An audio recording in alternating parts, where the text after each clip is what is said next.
இந்திய விமானப்படை நடத்திய பிரம்மோஸ் ஏவுகணை தாக்குதலில் பாகிஸ்தானின் முக்கிய ராணுவ தளங்கள் மட்டுமல்லாமல் அதன் அணு ஆயுத பாதுகாப்பு தளங்களும் தாக்குதலுக்கு உள்ளாகியுள்ளன என்ற செய்தி தற்போது மெதுவாக வெளிவரத் தொடங்கியுள்ளது. பாகிஸ்தானின் ராவல்பிண்டியில் உள்ள ஸ்ட்ராட்டஜிக் பிளான்ஸ் டிவிஷன் அலுவலகம் மற்றும் அணு ஆயுத பாதுகாப்பு கட்டிடங்கள் இந்தியாவின் நேரடியான தாக்குதலுக்கு இலக்காக இருக்கலாம் என பாதுகாப்பு ஆய்வாளர்கள் தெரிவித்துள்ளனர். பாகிஸ்தானின் அணு ஆயுத களஞ்சியங்கள் சோதனைக்குரிய இடமாக மாற்றப்பட்டுள்ள நிலையில் அமெரிக்கா உட்பட பல உலக நாடுகள் அச்சத்தில் உள்ளன. இதுவரை உலக வரலாற்றில் எந்தவொரு நாடும் எதிரியின் அணு ஆயுத கட்டிடங்களை நேரடியாக தாக்கிய நிகழ்வுகள் இடம்பெற்றது இல்லை.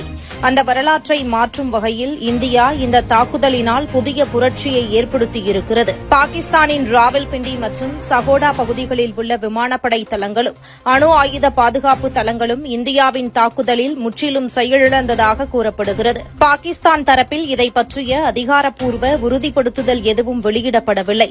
ஆனால் தாக்குதலுக்கு பிறகு அமெரிக்காவிடம் பாகிஸ்தான் கெஞ்சியது. சீனாவிடம் ரகசிய ஆலோசனைகள் நடத்தியது போன்ற தகவல்கள் சமீபத்தில் வெளிவந்துள்ளன. இந்த தாக்குதல் மூலம் பாகிஸ்தான் மட்டுமல்லாமல் உலக நாடுகளுக்கும் இந்தியா தாக்கிய இடத்தின் முக்கியத்துவம் குறித்து எச்சரிக்கை எழுந்துள்ளது.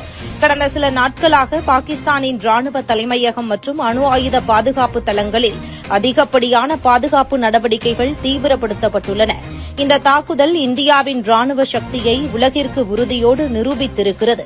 பாகிஸ்தானின் அணு ஆயுத திறனே கேள்விக்குறியாக்கப்பட்ட இந்த நிலைமை உலக வரலாற்றில் முதன்முறையாக பதிவாகியுள்ளது. இந்தியாவின் இந்த ஆபத்தான முறையை பற்றி உலக நாடுகள் விமர்சனமாக பேசினாலும் பாகிஸ்தானின் அணு ஆயுதங்களின் பாதுகாப்பு தளங்களை அழிக்க தவறாமல் திட்டமிட்டு தாக்கிய இந்தியாவின் உள்துறை மற்றும் பாதுகாப்பு அமைப்புகள் பாராட்டிற்கு உரியவை என்றும் கூறப்படுகிறது. உலக வரலாற்றில் ஒரு அணு ஆயுதம் கொண்ட நாட்டை நேரடியாக தாக்கும் அதிரடியை இந்தியா மட்டுமே எடுத்துக்காட்டியிருப்பது உலக நாடுகளை ஆச்சரியத்தில் ஆழ்த்தியுள்ளது. இது இந்தியாவின் பாதுகாப்பு மற்றும் ராணுவ வரலாற்றில் ஒரு புதிய புரட்சியாகவே பார்க்கப்படுகிறது. இந்த தாக்குதலின் தொடர்ச்சியாக பாகிஸ்தானின் அணு ஆயுத பாதுகாப்பின் எதிர்காலம் எப்படி இருக்கப் போகிறது என்பதை கணிக்க முடியாத சூழல் உருவாகியுள்ளது. இது வரலாற்றில் ஒருபோதும் கற்பனை செய்யப்படாத நிகழ்வாகவே பதிவு செய்யப்படுகிறது.